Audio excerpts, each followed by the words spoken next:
नमस्कार, मैं doctor Ghanshyam Kumawat, MCH urologist और किडनी ट्रांसप्लांट सर्जन। स्वागत करता हूं आप सभी का एक नए वीडियो में। जैसा कि प्रोस्टेट सीरीज़ का पिछला वीडियो था, उसमें हमने बात की प्रोस्टेट की वजह से क्या-क्या तकलीफ़ें मरीज़ को होती है और उसके लिए अपन नेक्स्ट वीडियो लेके आए हैं कि अब उन तकलीफ़ों के साथ यदि कोई मरीज़ यूरोलॉजिस्ट से कंसल्ट करता है, तो क्या-क्या जाँचें एक डॉक्टर करवाता है, या फिर मरीज़ जो यूरोलॉजिस्ट से कंसल्ट नहीं कर पाए हैं, उनको क्या-क्या जाँचें करवानी चाहिए। तो जिनको भी प्रोस्टेट की दिक्कत है, वो जब यूरोलॉजिस्ट के पास आते हैं, तो सबसे पहले हम पेशेंट की हिस्ट्री लेते हैं। हिस्ट्री यानी जो सिम्पटम, जो लक्षण हमने बात की थी पिछले वीडियो में, उनके बारे में पूछते हैं कि वो कितना पेशेंट की क्वालिटी ऑफ लाइफ को कितना डिस्टर्ब कर रहे हैं, उसके बारे में हम जानते हैं। और उसके बाद में जब हमें लगता है कि मरीज को प्रोस्टेट से संबंधित दिक्कत है, तो सबसे पहले हम पेशेंट को लिटा के डीआरई करते हैं। डीआरई मतलब मलद्वार के रास्ते से एक उंगली से पेशेंट की जांच करते हैं और उस प्रोस्टेट को हम फील करते हैं कि ये हार्ड तो नहीं है, अपनी सॉफ्ट है। उसके आधार पे हम ये डिसाइड करते हैं कि ये कोई कैंसर के कोई लक्षण तो नहीं हो इस प्रोस्टेट में, और कितना साइज इसका लगभग है, ये अपने को पता लगता है उससे।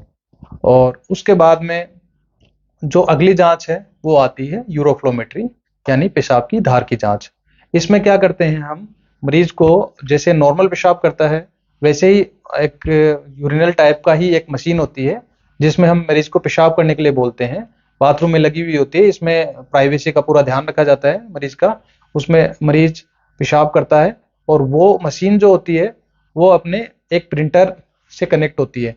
तो जैसे ही मरीज पेशाब करता है, तो उसका जो धार का जो एक ग्राफ है वो बनता है, और वो ग्राफ हमें प्रिंटर से मिलता है। उसके आधार पे हम जजमेंट लेते हैं, हम डिसीजन लेते हैं कि अब इनको दिक्कत कितनी ज़्यादा है, कि इनको दवाइयों की ज़रूरत है या फिर उसमें सर्जरी की ज़रूरत पड़ेगी। और इस पेशाब की धार के लिए हम ये बोलते हैं मरीज को, भाई पेशाब रोक के आओ। जितना पेशाब ज़्यादा रोक के आएंगे, उतना ही ये धार अच्छे से अपने को ज़्यादा इंडिकेशन देगी अपने को ट्रीटमेंट के लिए।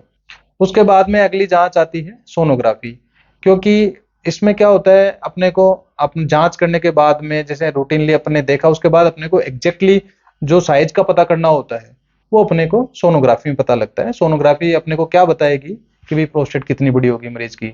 नॉर्मली जैसे 15 से 20 ग्राम है, तो अपनी 50 ग्राम की है, 60 ग्राम की है, कि ये अपने को पता लगता है। और सोनोग्राफी जब भी प्रोस्टेट के लिए आप करवाते हो, तो ये ध्यान रखिए कि पेशाब करने से पहले और पेशाब करने के बाद में 2 बार करानी है। वो क्यों करानी है? क्योंकि ये प्रोस्टेट जो है, ये क्या करती है, पेशाब के रास्ते में रुकावट करती है। तो कुछ पेशाब पेशाब करने के बाद भी पेशाब की थैली में रह जाता है। तो ये नापने के लिए कि अपना कितना पेशाब पेशाब की थैली में रह रहा है, उसको पीवीआरयू, पोस्ट वॉइडिंग रेजिडुअल यूरिन अपन बोलते हैं। तो उसके आधार पे भी अपना ट्रीटमेंट डिसाइड होता है कि पेशेंट सर्जरी की नीड होगी पेशेंट को, या फिर दवाएं से काम चलेगा। इसके अलावा सोनोग्राफी में क्या पता लगता है कि भाई कोई गुर्दे में कोई सूजन तो नहीं आ गई हो, प्रोस्टेट की वजह से कोई पथरी तो यदि पेशाब की थैली में नहीं बन गई हो, और पेशाब की थैली की कैपेसिटी कितनी है लगभग अंदाजा इससे लगता है। उसके बाद में कुछ ब्लड की जांचें होती है, जिसमें सबसे इंपॉर्टेंट जांच जो है पीएसी है, प्रोस्टेट स्पेसिफिक एंटीजन, जिसकी नॉर्मल लेंथ 0 से 4 नैनोग्राम पर एमएल होती है। उसका एक डिटेल वीडियो मेरा पोस्ट किया हुआ है, जिसका लिंक आपको डिस्क्रिप्शन में मिलेगा। उससे अपने को क्या अंदाजा लगता है कि भी प्रोस्टेट कैंसर है कि नहीं, मरीज को इन्फेक्शन की वजह से है, किस कारणों से ये बड़ी है या नॉर्मल है, वो अपने को पता लगता है। वो आप डिटेल में दूसरे वीडियो में देखिए। इसके अलावा कुछ जांचों में सीबीसी अपन कराते हैं, खून की जांच की, भी किसी को इन्फेक्शन तो नहीं हो गया ब्लड में प्रोस्टेट की वजह से, यूरिन में तो इन्फेक्शन नहीं हो गया उसके लिए।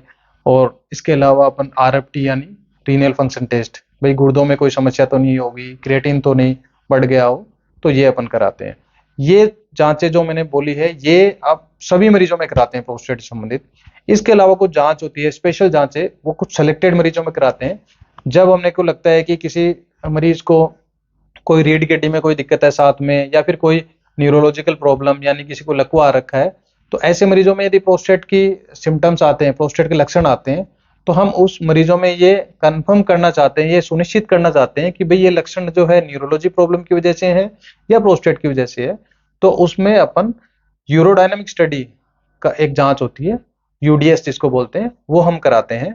इसमें पेशाब की थैली का प्रेशर अपन एक सलाइन भर के और उस पेशाब की थैली में सलाइन भरते हैं और उस टाइम पे उसका प्रेशर नापते हैं और फिर मरीज को पेशाब करने के लिए बोलते हैं और उस पेशाब करते टाइम पे अपन प्रेशर नापते हैं।